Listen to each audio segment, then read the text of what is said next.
didn't even know that. I know.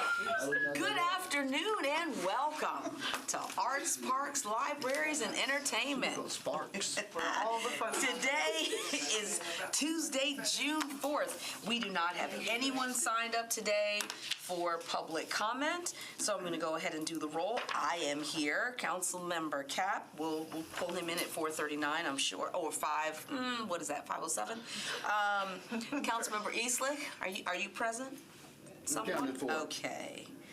Councilmember Ewing. I am so here. Councilmember Gadd. Brandon's walking in. Uh-oh. Whoa. Taylor's joining us? Taylor's here? Oh my gosh, welcome. Whoa. Hi. Councilmember Hancock all is love here.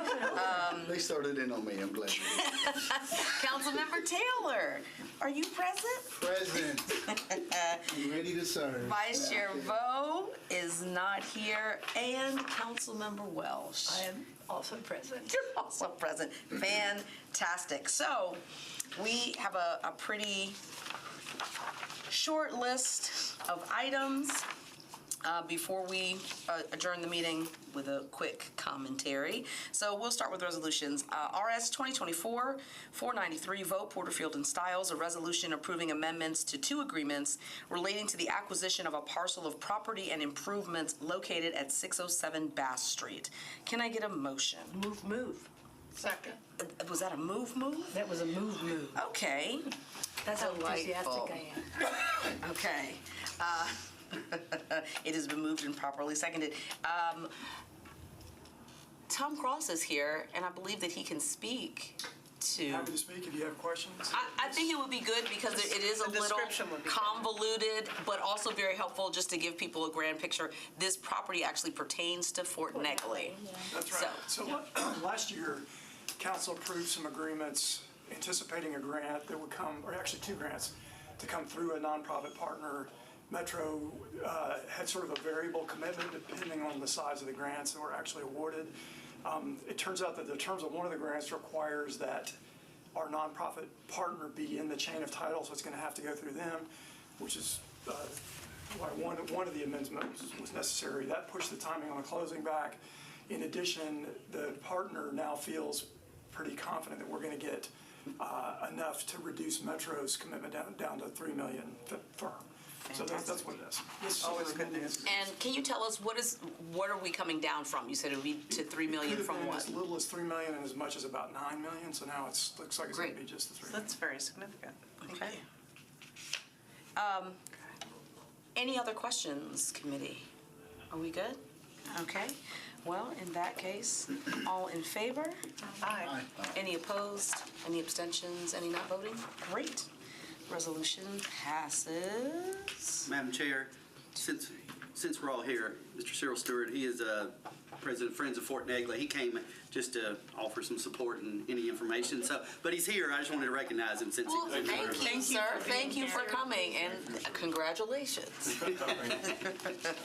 Is due you. Our next resolution is 2024-506, Porterfield, Stiles, Welsh, and others.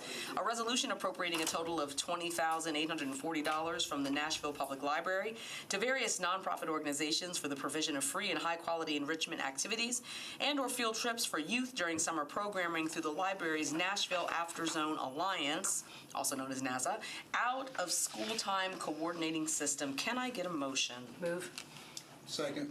Thank you very much. It has been moved and properly seconded. I have a question as we move into discussion. The NASA activities that take place at the library, are they open for all children? Anyone, what if a child's visiting grandparents for the summer, can they participate, or is it only for children that are enrolled in Davidson County schools? So first of all, NASA is not the provider, so those are contracts with nonprofits, so they provide the actual programming, and they're in different community locations. Because this is a public funding, there is a requirement for residency for Davidson County.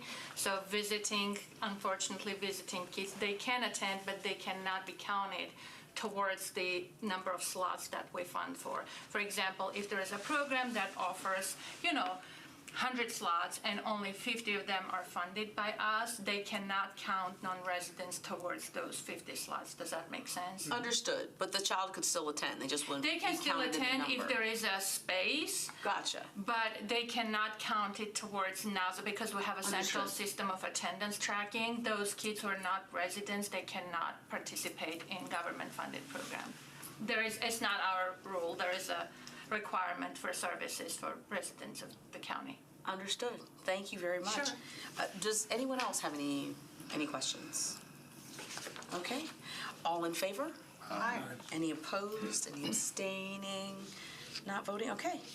The motion passed, 6 in favor, 0 against. Moving on, RS 2024-507, Porterfield Styles Welsh and others, a resolution appropriating a total of $64,265 to increase the individual grant amounts and amend grant contracts from the Nashville Public Library to specific nonprofit organizations for the provision of free and high-quality enrichment activities and/or field trips for youth during summer programming through the library's Nashville After Zone Alliance out-of-school time coordinating system. Well, it sounds like we're doing the same thing, but a little different, so. So moved. Off location. Moved in, It's 5:07. he's 2 minutes early. I wanted to get us through this first Already called part. him up. He's good. But 2 minutes early, come on, sir, well done. So, can I get a second? Somebody's moved Second. twice. Okay, excellent. Any discussion? I think thank you for that explanation, appreciate it. All in favor? Aye. All right, any opposed? Anyone abstaining? All right, that's 7 in favor, 0 against. And last, we have RS 2024-508, a resolution approving an amendment to a participation agreement between the Metropolitan Government and Tennessee Golf Foundation concerning the renovation of 2 golf courses in Shelby Park. Can I get a motion, please? Move, even though I don't like golf. Okay. Oh, this is stream restoration. Helpful for us to have Cat Porterfield and Styles, and so are. Would you? Mr. Cross. Okay. Did you get Jumping all- on in. Did you get all the way through the procedural part? Yes, we moved Did it. we second? Welcome to our. We didn't get a second. Hannah's coming very quickly. I didn't see a finger wag. We're good. It's up now? It's been moved and probably seconded. It's a Okay. half wag. It was a half wag. Thanks, I didn't miss it. Okay. All right, so even if you don't like golf, this is kind of a cool project. When Water Services undertakes projects that tinker with stream banks where they're working, they often have to do restoration somewhere else. And historically, there hasn't been good places in the county on public property to do those restoration projects. So the money often gets spent in other counties. So this is the first one where they try to work it out with parks where they can do the restoration in a park. And the proposal here is to do it in Shelby Park, adjacent to some of the work that is being done under a contract that council approved last summer with Tennessee Golf Foundation. Okay, So the idea is to add some of the stream bank restoration money that has to go to the same area where the golf work is going on to this contract. And it's going to be cheaper because they've already got people out there doing it. So what exactly does restoration mean? So Just break that the Golf down. Foundation's out there working on a bunch of holes and other stuff. They're right next to the stream that is being restored. So some of the work they can do less expensively. So there's a stream there that hasn't had a lot of love over the years, like, concrete and all kinds of other stuff. So they're going to restore the banks, turn it back into a regular stream that eventually flows down through Shelby Park into the river, and there'll be stuff planted there along the bank. The rest of this is going to come to the council for approval, hopefully within the next month or two. An agreement with the Corps of Engineers that restricts Okay. the land around the stream bank so that it doesn't get messed up again. And so they will then take it over and they'll be in charge of We're going to be in manning charge of that. maintenance going forward. Okay, Sir Roten? You will be in Metro charge. Parks. Yeah. Oh, I thought you were Metro volunteering government. to Metro do all of government, that. Metro Parks specifically. Okay. Oh my gosh. Okay, fantastic. Councilmember Taylor. Nothing in regards to Shelby Park, but great golf course. I would like to see some rider retention on the back nine at Ted Rhodes as well, and also on number 8. I will have a conversation in the morning with Director Odom and let you know that you have passed on that information. Now that it is on the official record and they can move the button back to minute, whatever. Okay. Councilmember Cap, were you putting your hand up or were you just having a moment of hilarity? Both. I mean, Okay. neither. No. Okay, fantastic. Councilmember Gadd, did I see your hand up for a second? Or are you good? I'll just put in a little plug. There is Richland Creek is next to McCabe Golf Course, so anytime there's another opportunity after the Councilman Taylor's, but we're in probably decent shape. But after Councilman Taylor's request, 3-4 holes. I actually live in your district, so I'm very familiar with Greenwich. I'm very grateful to have you as a constituent.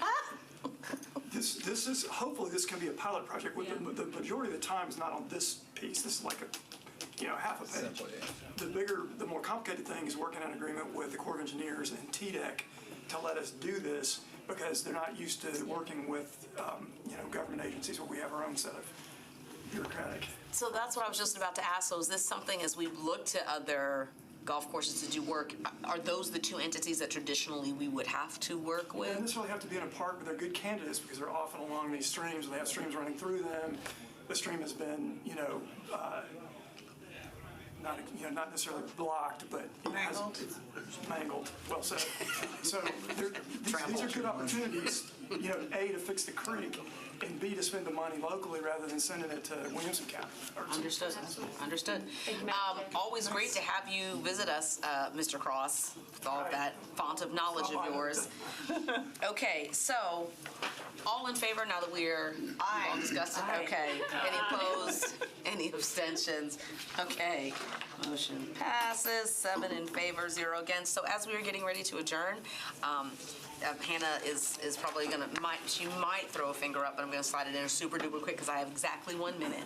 So we're all about to go into council, talked about my bills, there's several amendments. I'm only in favor of one of them, and that is the staggering of terms, and that council member would serve on the Metro Arts Commission for 2 years. Turning it into a resolution instead of an ordinance, I'm not in support of it.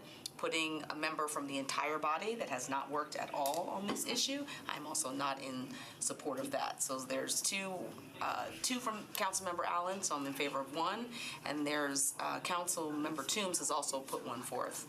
I'm not in support of that one either. So Is the bill going to be deferred from committee? So we get to have a conversation about it on the floor. So deferred 2 meetings yesterday in budget, and deferred in rules, seemingly because it was referred in budget, so I don't understand how that works. But that does mean that we can still have a conversation about it, and I would hope that today we get a chance to talk about all the amendments and really to talk about the need of having someone sooner rather than later, because there is a broader conversation on boards and commission legislation that's being worked on, but I don't have a timeline on when that's going to be finished, and that means we're making people wait because council members are now trying to play catch up a year behind. So just wanted to put that out there to the committee, as I know many of us have either gone to meetings, watched meetings, talked to people involved in this situation. So with that being said, can I get a motion to adjourn? So moved. All right. Second? Delightful. With that, we are adjourned, everyone.